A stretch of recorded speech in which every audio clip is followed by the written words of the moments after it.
तो यूपी में योगी आदित्यनाथ की सरकार में फेरबदल की जो अटकलें थी उन पर विराम लग गया है। अब कोई ऐसी चर्चा नहीं है, सीएम योगी के नेतृत्व में ही अगला चुनाव लड़ा जाएगा।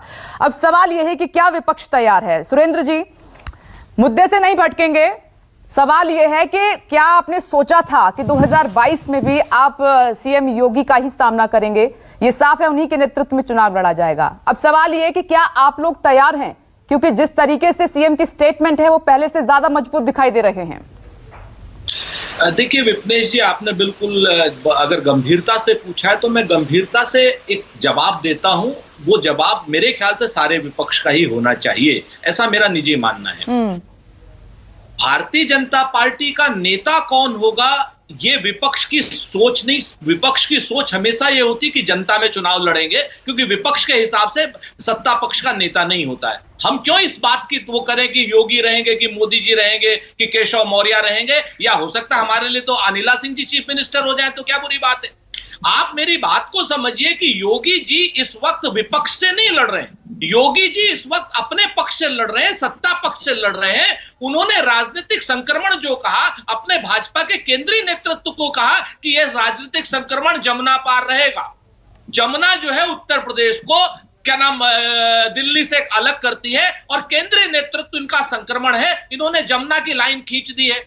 आप इस चीज को देखिए, सारे योगी जी के बयानों को आप देख लीजिए कि वो विपक्ष के ऊपर हमला है या केंद्रीय नेतृत्व के ऊपर हमला है। यूपी बीजेपी से आदरणीय मोदी जी की फोटो हटाना विपक्ष के ऊपर हमला है या केंद्रीय नेतृत्व के ऊपर हमला है। हम तो चुनाव लड़ेंगे भय पर, भूख पर, भ्रष्टाचार पर, बेरोजगारी पर, गंगा में बहती लाशों पर की क्या नाम बेकदरी पर, कोरोना से ऑक्सीजन की कमी से मरते लोगों की जो इन्होंने बेकदरी की है, जो कमियां की है शासन ने, प्रशासन ने, महिलाओं को जिस तरीके से हाथरस में रात में 2-2, 2:30 बजे इन्होंने गैर कानूनी तरीके से जलाया है, बलात्कार, लूट, हत्या, अपहरण, ये जितने हुए हैं योगी जी के शासन में, ये अपने आप में कहने को काफी है। हम रोजगार देने की बात पहले करेंगे। उत्तर प्रदेश में ये सब नहीं होता था, राइट? कम होता था, कम होता था। इसका जवाब तो सबसे बड़ी बात है, सुन लीजिए, और ये बयानबाजी नहीं होती थी। उत्तर प्रदेश मेरे ख्याल से इकलौता ऐसा राज्य है जहां के मुख्यमंत्री सबसे ज्यादा। नहीं, आप कह रहे हैं कि पहले की सरकारों में सपा बसपा और जब आपकी और सपा की सरकार थी तब उत्तम प्रदेश था, है ना? तब उत्तम प्रदेश था, राइट? एनसीआरबी के आंकड़े उठा लीजिए विपनेश जी, आप हमारी सरकार के भी आंकड़े उठा लीजिए और इनकी सरकार के भी आंकड़े उठा लीजिए, आंखें खुल जाएंगी। आप बताइए किस कांग्रेस की सरकार में रात में 2:30 बजे एक बलात्कार पीड़िता अरे ठीक है, ये मुद्दे से भटकने वाली बात हो गई। मैंने कहा मुद्दे से नहीं भटकेंगे, कमियां रहती हैं तभी सरकारें जाती हैं, ये तो तय है। अनिला सिंह जी, आप बेहतर जवाब दे पाएंगी। जी देखिए, ऐसा है कि मैं सुरेंद्र जी को सुन रही थी और मेरे चेहरे पे मुस्कुराहट इसलिए आ रही थी क्योंकि कांग्रेस की हालत तो उत्तर प्रदेश में बेगानी शादी में अब्दुल्ला दीवाना जैसी है। एक चीज में कंसिस्टेंसी जरूर इन लोगों ने दिखाई है कि आप 2017 के इनका वोट परसेंटेज देख लीजिए, 2019 का वोट परसेंटेज देख लीजिए, तो ऑलमोस्ट सेम है। तो वहां एक कंसिस्टेंसी आपको दिखाई देगी। नहीं तो कांग्रेस जो है उत्तर प्रदेश में कहाँ है, इनके कौन से नेता है? इनके ले देकर एक नेता है प्रियंका वाड्रा जी, वो भी ट्विटर पे आती है, उत्तर प्रदेश में आती ही नहीं है। तो ये बेचारे, अब सुरेंद्र जी जैसे जो मजबूत प्रवक्ता है, मजबूत नेता है, वरिष्ठ नेता है कांग्रेस के, यहाँ पर आपके चैनल के पैनल पर बैठकर मुकदमा लड़ते हैं, मजबूती से लड़ते हैं। खैर, ये कांग्रेस जाने, प्रियंका जी जाने, क्योंकि इनके पास तो कोई एक दूर दूर तक चेहरा नहीं है उत्तर प्रदेश में। अगर ये सोचे भी कि हम किसको आगे लेकर चुनाव लड़ेंगे या कल को हम पावर में आते हैं तो किसको मुख्यमंत्री बनाएंगे, इनके पास कुछ भी नहीं है। और दूसरी बात ये है कि समाजवादी पार्टी वो कह रहे हैं चेहरा नहीं है आपके पास। अरे हम लोग भी डिबेट, ऐसा है विपनेश जी, हमारे पास चेहरा नहीं है, चेहरे हैं। अपराध की बात हम हिंदू महासभा से उधार नहीं लेते हैं चेहरा। ना हो, कमाल है भाई। देखो, इतना विचलित मत होइए, आप दोनों मेरे छोटे भाई हैं, बिल्कुल पूरा मौका मिलेगा आपको अपनी बात कहने का। तो यहाँ पर अगर अपराध की बात कहते हैं उत्तर प्रदेश में किसी से भी आप पूछ लीजिए और ये पूछिए कि भाई अपराधियों को बढ़ावा देने वाली, उनके हौसले बुलंद करने वाली कौन सी पार्टी है, कौन सा राजनीतिक दल है, वो एक ही राजनीतिक दल का नाम लेंगे जिनके जो सर्वोच्च नेता है उन्होंने कल जाके टीका लगवा दिया। यहाँ तो परिवार में भी एक का नहीं है, चाचा एक तरफ जा रहे हैं, पिताजी एक तरफ जा रहे हैं, बेटा जी कुछ कह रहे हैं। तो ये राजनीतिक दल है और ये सपने देख रहे हैं कि ये उत्तर प्रदेश में वापसी करेंगे, अखिलेश यादव जी फिर से मुख्यमंत्री बनेंगे। पर यह है कि ठीक है, सपने देखने कोई बुरी बात नहीं है। उत्तर प्रदेश में अगर कोई कार्य कर रहा है, निरंतर कार्य कर रहा है, जिसको अपने परिवार को पालने की जरूरत नहीं है, जिसको अपने राजनीतिक दल को पालने की जरूरत नहीं है, वो भारतीय जनता पार्टी है। और योगी आदित्यनाथ जी मुख्यमंत्री के रूप में यहाँ अपराधी थर-थर कांपते हैं। यहाँ पर आप देख रहे हैं पंजाब में कांग्रेस पार्टी ने किस प्रकार से अंसारी को अपने दामन में छुपा कर रखा हुआ था और खींचकर घिसट के लेकर आ गए योगी आदित्यनाथ जी। तो ये बेसिकली फर्क है कैरेक्टर में। कांग्रेस जो है अपराधियों को पनाह देती है और हम उनको खींच के उनके बिल में से निकालकर जेल में डाल देते हैं। तो ये बेसिकली कांग्रेस और भारतीय जनता पार्टी का फर्क है। और हाँ, समाजवादी पार्टी के लिए मैं क्या बोलूं, और बीएसपी की जहां तक बात करूं, वो तो भ्रष्टाचार का आप जानते हैं पूरा का पूरा वो किला, और उसमें महारानी अगर कोई बैठती है तो वो मायावती जी होती हैं। हम लोग को तो मौका है, बात है, यहाँ की उत्तर प्रदेश की जनता ना तो चाहेगी अपराधियों का राज, ना चाहेगी भ्रष्टाचारियों का राज, और ना ही चाहेगी स्कैम्स वाली पार्टी का राज। अनुराग जी से ही जवाब ले लेती हूँ। अनुराग जी बताइए, क्या आपकी जब सरकार थी क्राइम कम था तब, और फिर क्राइम कम था, सब सही था, तो आपकी सरकार क्यों चली गई? फिर आप योगी सरकार को निशाने पर ले रहे हैं। देखिए विपनेश जी, एक चीज तो मान के चलिए कि उत्तर प्रदेश के अंदर में गुंडा राज चल रहा है, जंगल राज, और मैं उसको प्रूव भी कर रहा हूँ। जिस तरह से इनके यहाँ नेता हिस्ट्री सीटर को अपनी बर्थडे पार्टी में बुलाते हैं, पुलिस पकड़ने आती है, कानपुर की घटना, फिर उसको पुलिस पकड़ती है तो पुलिस से छुड़वा के उसको भगवा देते हैं। ये भारतीय जनता पार्टी की सरकार है। यहाँ गुंडे पुलिस का इनकाउंटर करते हैं, ये भारतीय जनता पार्टी की सरकार है, जहाँ कभी नहीं हुआ। यहाँ शराब माफियाओं का राज चल रहा है लगातार। अरे वो तो कह रहे हैं घर में घुस के मारते हैं, पंजाब से घसीट के ले आते हैं। अरे मुझे बोलने नहीं देंगे आप। विपनेश जी मैं बोल लूं हाथ जोड़ के, अगर आपको मुझे बुलवाना होगा करे तो बुलाया कीजिए, अगर आपको बीजेपी से बुलवाना है तो बीजेपी बुलाया कीजिए। मैं बोलता हूँ, आप बीच में टोक पड़ रही, कमाल है, तो समय नहीं देती मुझे। अरे बोलिए, पूरा समय दिया है, शुरुआत आपसे की है, बोलिए ना। दिक्कत क्या है भाई, समाजवादी में क्या दिक्कत? अरे बोलिए ना, कोई दिक्कत नहीं है, मैं कह रही हूँ बात करें, आपको बहुत टोकने की आदत है, बीजेपी के बारे में नहीं टोक पाते आप। बीजेपी प्रवक्ता बोले थे तो नहीं टोक पाए, हम बोलने लगे आप टोकना शुरू कर दिया। अभी मैंने 30 सेकंड नहीं बोला, आप टोकना शुरू कर देती का। बुलवाइए बीजेपी से, बुलवाइए, छोड़िए, आपको बीजेपी से बुलवाना बुलवाइए उनसे, चलिए आपके मन की हो जाए। अरे अनुराग जी बोलिए, जब मैं बार-बार कह रही हूं आप बुलवाइए बीजेपी से, बुलवाइए, आपको उन्हीं से बुलवाना है। काउंटर किया था उन्होंने, तो आपकी तरह नहीं रिएक्ट किया। क्या काउंटर किया था आपने? कितना बुलवाया मुझसे जरा बता देना। ठीक है, बोलिए, पूरा टाइम है आपके पास, अब क्यों मुझसे क्यों लड़ रहे हैं आप? बोलिए ना। अरे क्योंकि आप नहीं, आप पक्षपात कर रहे हो। अरे नहीं कर रहे हैं, पक्षपात आपको दिखाई दे रहा है, लेकिन अपनी बात रखिए, अब क्यों टाइम वेस्ट कर रहे हैं? नहीं, आप बीजेपी से बुलवा लीजिए, छोड़िए, आप क्या। अरे अनुराग जी आप बात रखिए अपनी जल्दी से। देखिए मैंने आपको बोला कि यहाँ पे शराब माफियाओं का राज चल रहा है, लगातार जहरीली शराब पीने से लोगों की मौतें हो रही हैं। भू माफिया का यहाँ पे देखिए लगातार जमीनों पे कब्जा हो रहा है, कहीं भी आप चले जाइए, लाठी डंडे गोली बारूद चला के लोगों पे कब्जा हो रहे हैं। ये तो ऑन रिकॉर्ड बोल रहा हूँ, तो ये तो मैं बोल नहीं रहा हूँ कि ऑन रिकॉर्ड नहीं है कि शराब माफिया यहाँ पे नहीं है, या यहाँ पे गुंडेगर्दी नहीं हो रही उत्तर प्रदेश के अंदर में। और सरकार की व्यवस्था देखिए, योगी जी जनता के लिए नहीं लड़ रहे हैं, योगी जी अपने लिए अपनी ही पार्टी के अंदर लड़ रहे हैं कि भैया मुझे ही मुख्यमंत्री का चेहरा रहने दो। इसके लिए लगातार वो अपना संघर्ष अपनी पार्टी कर रहे हैं। उनका संघर्ष की जो परेशानियां हैं वो उनके वक्तव्य में झलक रही है। वो खुद ही बोल रहे हैं कि भैया हमें कोई दिक्कत नहीं है, हमारा ही चेहरा रहेगा। भैया बोला किसने कि आपका चेहरा नहीं रहेगा? इसलिए कहते हैं भारतीय जनता पार्टी को जनता की चिंता करनी चाहिए, क्योंकि आप जब से आए हो तब से उत्तर प्रदेश के अंदर में बेरोजगारी बढ़ी, महंगाई बढ़ी। और तो और सोचो, आप हॉस्पिटल, आप एक हॉस्पिटल नहीं बना पाए। अरे हॉस्पिटल आपने बनाए होते तो आज उत्तर प्रदेश में लोगों की मौतें हो रही होती। इसलिए समाजवादी विकास की राजनीति करती है और विकास के नाम पे चुनाव लड़ेगी। विकास हमने किया है और विकास हम गिना सकते हैं। विपनेश जी आज भी विकास गिना सकते हैं, या बीजेपी के प्रवक्ता नहीं गिना सकते। मैंने बोल सकता हूं कि मैंने एक्सप्रेसवे बनाया है, हम बोल सकते हैं कि हमने मेट्रो बनाई है, हम बोल सकते हैं यहाँ पे हमने 100 डायल बनाया, हम बोल सकते हैं महिला सुरक्षा के 1090 बनाया, हम बोल सकते हैं जनश्री मिश्र जैसे पार्क हमने यहाँ पे बनाए, हम बोल सकते हैं हमने स्टेडियम बनाए, हम बोल सकते हैं यहाँ पे मेडिकल व्यवस्था, जितने हॉस्पिटल, चाहे कितने भी हॉस्पिटल आप नाम ले लो, चाहे रामनगर लोहिया हो, चाहे बदायूं का हॉस्पिटल हो, या गाजीपुर का हो, जौनपुर का हो, इनके गोरखपुर का हो, अयोध्या का हो, सीतापुर का हो, लखीमपुर का हो, जहां डिस्ट्रिक्ट में उठा लो समाजवादी ने हॉस्पिटल बनाए। ये एक हॉस्पिटल तो छोड़ो, ये डिस्पेंसरी नहीं बता पाएंगे इन्होंने डिस्पेंसरी कहाँ बनाया है। मैं जवाब ले लूं अनिला सिंह जी से। 10 यूनिवर्सिटी बनाएंगे, 10 मिनट तो छोड़ो, ये मिडिल स्कूल नहीं बता पाएंगे कि कहाँ इन्होंने यहाँ पे प्राइमरी स्कूल बनाया है। एक प्राइमरी स्कूल बता दें जो उन्होंने बनाया, यूनिवर्सिटी तो छोड़ दीजिए। समाजवादियों ने यहाँ पे यूनिवर्सिटीज बनाई, मेडिकल कॉलेजेस बनाई, हेल्थ व्यवस्था को सुधारा, इंफ्रास्ट्रक्चर डेवलप किया, और गाँव के अंदर में आप देखो प्रोफेसर विशाल और अनिला सिंह जी की मैं जवाब ले लेती हूँ दोनों से। अनिला सिंह जी आप बोलिए पहले। जी देखिए, दो बड़ी बात इन्होंने कही कि भारतीय जनता पार्टी के राज में कोई मेडिकल कॉलेजेस नहीं बने, भारतीय जनता पार्टी के राज में कोई एक्सप्रेसवेज नहीं बने, तो मैं इनकी दो मोटी बातों का जवाब देता हूँ। नहीं तो वैसे तो अनुराग जी लगातार बोलते रहते हैं, पर दो जो मोटी बातें इन्होंने कही है, साहब आपने एक एक्सप्रेसवे बनाया और हम चार भारतीय जनता पार्टी की सरकार ने 4 बनाए, ठीक है, चाहे वो 341 किलोमीटर लंबा पूर्वांचल का हो, 297 किलोमीटर का नेटखट का हो, 590 किलोमीटर लंबा गंगा एक्सप्रेसवे हो, 91 किलोमीटर लंबा गोरखपुर लिंक कहाँ पे चल गया बताओ ना। और एक चीज और सुन लीजिए, 70 साल में 12 मेडिकल कॉलेज और 4 वर्ष में 30 मेडिकल कॉलेज।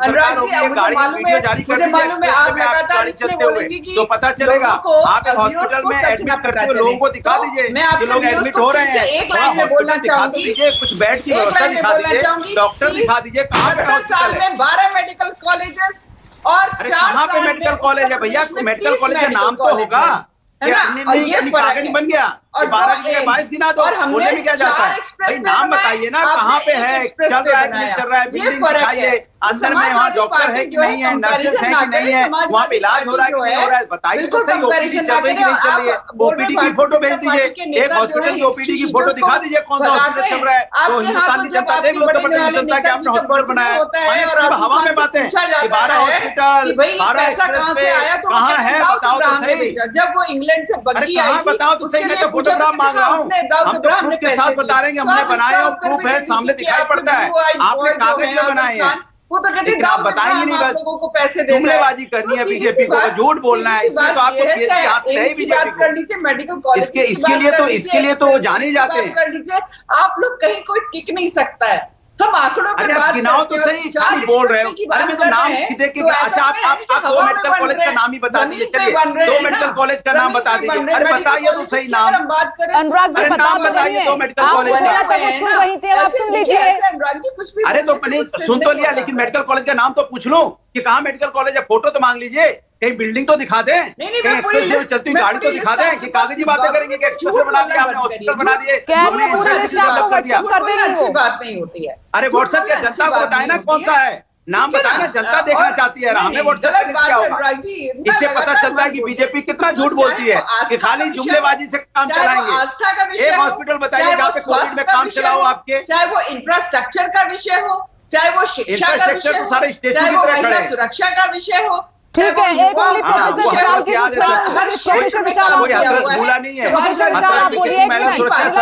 मिनट प्रोफेसर विशाल आप बोलिए, उसके बाद सुरेंद्र सिंह राजपूत जी का मैं रिएक्शन लूंगी इस पर। जी देखिए, समाजवादी पार्टी के प्रवक्ता सही कह रहे थे कि उनके कार्यकाल में विकास हुआ था, लेकिन वो विकास हुआ था तुष्टीकरण का।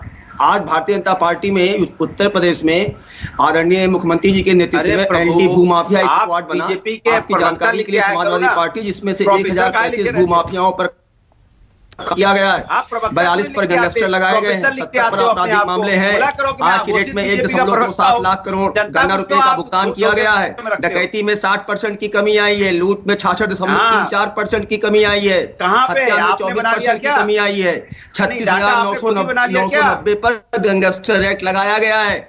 और 2000 आपके समय तक कैसे लगता है मालूम है कि खाली बोल रहे हो, कॉलेज की बात चल रही है और 1,38 लाख परिवार को बिजली मिली है। सरकार में नहीं था क्या? ऐसा सपा सरकार में नहीं था। 5 इंटरनेशनल एयरपोर्ट बन रहे हैं, के आए और बोलने के लिए इनको भेजा गया है, जाओ ये है विकास, रट्टा करके जाओ, रट देना जाके टीवी पे सुना देना, बस ये रट्टाफिकेशन कर लिया है बीजेपी का घोषित प्रवक्ता जी। नमस्कार की तरह बीजेपी का घोषित प्रवक्ता नहीं कर रहा है, बैकडोर वाले प्रवक्ता आपको नमस्कार, बैकडोर से आते हो नमस्कार, अरे हिम्मत है बैकडोर से आओ ना, बैकडोर से क्या आते हो, प्रोफेसर काम कर रहे हो बैकडोर वाला, ये प्रोफेसर कैसे अपने टीचर अपने स्टूडेंट को क्या पढ़ाते हो कि बैकडोर से आना है? अरे प्रोफेसर साहब फ्रंट डोर से आए, प्रोफेसर साहब अपने बच्चों को क्या पढ़ाते होगे? ये सवाल विपक्ष से पूछो, सवाल सत्ता से पूछा जाता है,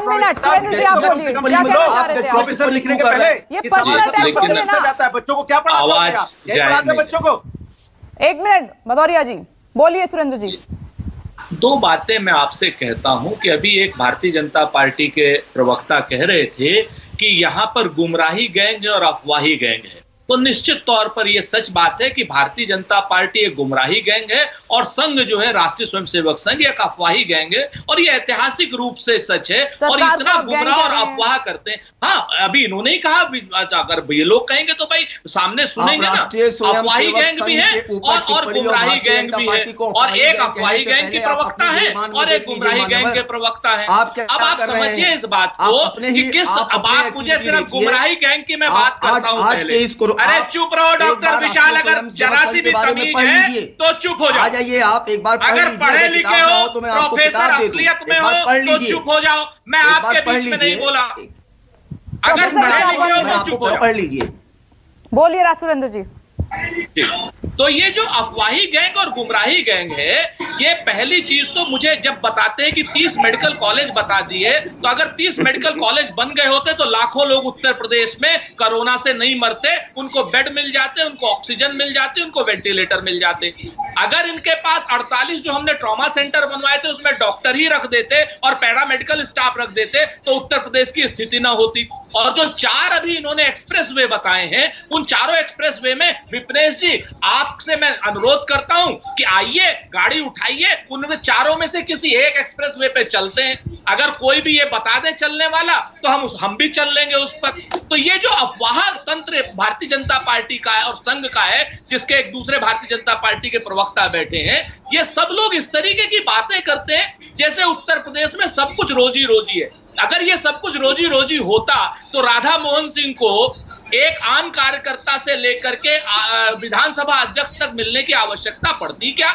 उत्तर प्रदेश के मुख्यमंत्री, सर्वशक्तिमान मुख्यमंत्री, हिंदू महासभा के मुख्यमंत्री, गोरक्षपीठ के महंत को यह कहने की आवश्यकता पड़ती क्या किसी की हैसियत नहीं है वो मुझे मुख्यमंत्री पद से हटा सके? मेरे नेतृत्व में चुनाव होगा। आज तक तो नरेंद्र मोदी जी ने भी नहीं कहा कि मेरे नेतृत्व में चुनाव होगा। आज उत्तर प्रदेश के मुख्यमंत्री कह रहे हैं कि मेरे नेतृत्व में चुनाव होगा। इतना बड़ा अहंकार और इतनी बड़ी चुनौती भारतीय जनता पार्टी क्या अनिला सिंह जी अहंकार है? ये अहंकार भी है और ये चुनौती भी है। मैं एक चीज बोलती हूँ विपनेश जी। अभी सुरेंद्र जी ने कहा कि एक गुमराह गैंग, एक अफवाह गैंग। ठीक है, जो गुमराह गैंग है, अफवाह गैंग है, इनके परिभाषा के अनुसार वो तो उनमें से तो कोई भी शीर्ष नेतृत्व जो है ना बाहर बेल पर नहीं घूम रहे। यहाँ सोनिया गांधी जी और राहुल गांधी जी बेल पर है बाहर। ठीक है, दूर तक नहीं। हाँ, बेल पे कौन आता है बाहर, यह मुझे बताने की जरूरत नहीं है। भाई बेल पर तो योगी जी भी है, उनके केस वापस कर लिए उन्होंने। मैं क्या बोलूं, झूठी बात मत करिए। बेल पर तो योगी जी भी है। अगर आज आप उनके केस वापस ना हो तो बेल पर योगी जी भी है। महिला है, परंतु भाषा बेल पर योगी जी भी हैं, बेल पर अमित शाह जी भी हैं और भारतीय जनता पार्टी के 5000 नेता बेल पर। ना पड़ा है कि कौन गुमराह कौन अफवाह। हमें नहीं, ठीक है, आप लोग गुमराही गैंग भी हैं, आप लोग अफवाही गैंग भी हैं। नेताओं से पूछिए। और ये मैं नहीं कहता हूँ, संघ के एक विचारक है जो प्रोफेसर विशाल मिश्रा के नाम से नकली आईडी से आए हैं, वो कह रहे हैं गुमराही गैंग। उत्तर प्रदेश की बात करेंगे तो पहले अपने गिरेबान में झांक कर देखिए सुरेंद्र जी। अरे हमारा गिरेबान साफ है, आप अपने गिरेबान में झांकिए। पॉइंट आउट कर रही हो आदरणीय योगी जी ने जो चुनौती दी है नरेंद्र मोदी जी को कि चुनाव योगी के नेतृत्व में होगा, इस पर जवाब गायब है। केंद्र से भी गायब है, उत्तर प्रदेश से भी गायब है। वेस्ट बंगाल में हमने देखा है कि क्या हाल आपका हुआ है। योगी जी ने जो चुनौती दी है, जो चुनौती योगी जी ने दी है अनिला जी कि चुनाव मेरे नेतृत्व में होगा, ऐसा कभी नरेंद्र मोदी जी ने कहा क्या? हारे कि नहीं हारे? कभी नरेंद्र मोदी जी ने कहा नहीं? अनिला सिंह जी लगातार सुरेंद्र जी ये कह रहे हैं कि अहंकार बता रहे हैं। वो कह रहे हैं मोदी जी को चुनौती दी है योगी जी ने। लगातार वो शुरुआत से इसी पॉइंट पर बात कर रहे हैं। अनिला सिंह जी क्या कह रही है? सुरेंद्र जी लगातार शुरुआत से ही इसी पॉइंट पर हैं कि चुनौती दी गई है योगी जी की तरफ से पीएम को। नहीं, ये मैंने कहा ना कि अफवाह गैंग कौन है। अब आप समझ जाइए अफवाह गैंग कौन है। मैंने शुरुआत में बता दिया था। विपनेश जी हमने नहीं कहा। देखिए ऐसा योगी आज तक आपने कभी सुना मोदी जी को कि मोदी जी ने कहा कि मेरे नेतृत्व में चुनाव होगा? उनको अच्छी तरीके से पता है मुझे अपने प्रदेश को कैसे चलाना है। योगी जी कह रहे हैं मेरे नेतृत्व में चुनाव होगा। ये जो विजन और मिशन हमारे आदरणीय नरेंद्र मोदी जी का है, उस विजन और मिशन को लेकर मैं उत्तर प्रदेश चला रहा हूँ और चलाता रहूंगा। तो सीधी सी बात है, वो तो ये भूल जाते हैं कि नहीं अनिला सिंह जी, तमाम सवाल विपक्ष ने इसलिए उठाए, मीडिया ने खबर इसलिए दिखाई क्योंकि मीडिया को भी उन्होंने निशाने पर लिया। जो दिल्ली से लेकर लखनऊ तक आपने देखा बैठकों का दौर चला, संगठन को बैठक करनी पड़ी, फीडबैक लिया गया, इस तरीके से उत्तर प्रदेश में ऐसा दिखाई कभी नहीं दिया, इसलिए ये सवाल उठे थे। इसीलिए क्योंकि मौका तो आप लोगों को नहीं दिया था। फीडबैक ले लेते हैं, बाकी पार्टी में तो आप देखिए ना सीनियर। एक minute, last comment Anurag ji से ले लेती हूँ। अनुराग जी, सीधे आप पर ही निशाना है, ये भाई भतीजावाद नहीं करती है बीजेपी। बीजेपी देखिए सबको मुझे मौका देती है। देखिए एक बात शायद योगी जी भूल जाते हैं कि भारतीय जनता पार्टी से ज्यादा जो परिवार वाले है ही नहीं, वो क्या भाई भतीजावाद करेंगे? नहीं सुनिए, मैं बोल रहा हूँ योगी जी, अरे मैं बोल रहा हूँ योगी जी, अरे आप लोग बोलने दे, पता नहीं इनका क्या मामला है। बिना शादी किए भी भाई भतीजावाद, आप मुझे बुलाती हैं, मुझे कमाल है, सब कुछ होता है सुरेंद्र जी। अब मैं बोल लूं, अनुराग जी को बोलने, जल्दी से बोलिए अनुराग जी। देखिए मैं एक चीज आपको बता दूं कि ये वंशवाद की बात करते हैं, योगी जी कहां से आए हैं? योगी जी किसके अगर मठ के वो अवैधनाथ के अगर वैध पुत्र ना माने जाते तो क्या वो एमपी बन जाते? क्या चीफ मिनिस्टर बन जाते? क्या भारतीय जनता पार्टी में 70-80 साल के लोग बैठे हुए जिनकी चप्पलें घिस गई हैं, जिनको मौका नहीं मिला, वो आके सीधे एमपी और चीफ मिनिस्टर बन जाते हैं? खुद के बारे में खुद के गिरवान में नहीं झांक के देखते? वो कहां से आए भाई? कौन सी जमीन का संघर्ष करके आए? वो मठ से, भाई मठ से आए, मठ से जवाब दिया है सीएम योगी ने आपको। जो सवाल उन पर आप उठा रहे थे, उनका ये जवाब है विपक्षी पार्टियों को कि मैं 2022 में मेरे ही नेतृत्व में चुनाव लड़ा जाएगा। अब विपक्ष कितना तैयार है, कैसे सामना करता है, यह देखना होगा। खैर वक्त की कमी है, आप सभी का बहुत बहुत शुक्रिया। एक छोटा सा ब्रेक ले रहे हैं, फौरन लौटेंगे। देखते रहिए न्यूज़ 24।